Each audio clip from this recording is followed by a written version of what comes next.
Bonjour à tous, je vais brièvement vous introduire le réseau Mageste de surveillance de la qualité physico-chimique des estuaires nord-aquitains.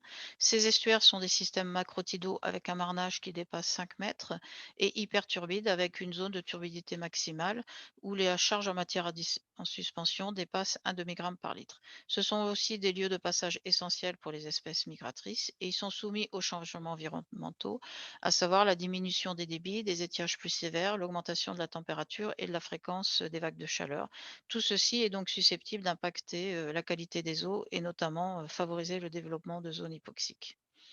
Ce problème de suivi de la qualité des eaux avait été mis en avant, dès les débuts des années 2000 et avait, permis le développement, d'un réseau, de surveillance centré sur l'estuaire de la Gironde, en collaboration donc avec le laboratoire EPOC de l'université de Bordeaux et des gestionnaires locaux, avec la mise en place donc, d'armoires de mesure assez, compliquées à mettre en œuvre et onéreuses et ce qui avait limité donc, le nombre d'implantations à 4. Et ces armoires mesuraient dans les eaux de surface la salinité, la température, la turbidité et l'oxygène dissous toutes les 10 à 20 minutes des eaux de surface et les données sont télétransmises tous les jours à une station de gestion qui en permet la visualisation tout public.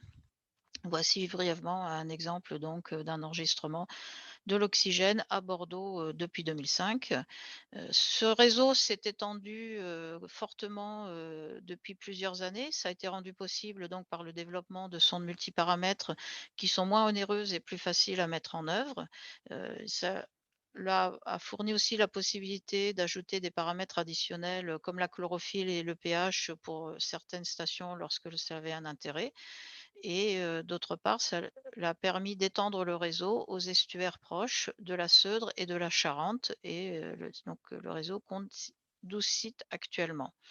Les perspectives du réseau, c'est d'une part, d'améliorer la détermination de la matière en suspension parce qu'actuellement, la plupart des capteurs qui ont pu être mis en place, saturent, dès quelques grammes par litre, finalement on dépasse souvent, 5-6 grammes dans les eaux de surface en étiage. Donc on a un besoin de développement de capteurs de turbidité adaptés aux très fortes charges en suspension et d'autre part, il y aurait un intérêt, pour avoir des capteurs additionnels à moindre coût, par exemple, comme, les nitrates. Merci de votre attention.